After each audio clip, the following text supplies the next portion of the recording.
In today's video, I'm going to show you a cool trick to lower your iPhone's volume even more than the lowest setting it lets you go. Perfect for those times when you really want it quiet, like when you're in a meeting, at the library, or just winding down for bed.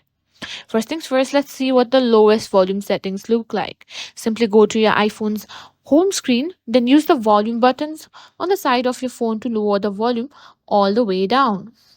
As you can see, once the volume is all the way down, now let's go to the settings app on your iPhone. Scroll down a little and go to sound and haptics. This is where you can adjust your ringtone and system sounds. To lower your volume even further, we need to enable vibrate on silent. When your iPhone is in silent mode, this allows it to vibrate rather than make any sound. You can do this by switching on the vibrate on silent toggle.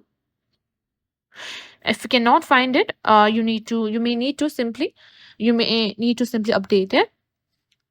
Now, what you can do is next, if you want to make sure no sounds come through at all, you can enable do not disturb mode. To do this, swipe down from the top right corner of the screen. Now, here you need to tap on do not disturb. It looks like a crescent moon. When do not disturb is turned on, your phone will block calls and notifications, keeping the sound level to a complete minimum. And that's it. This is how you can silent your iPhone as quiet as possible.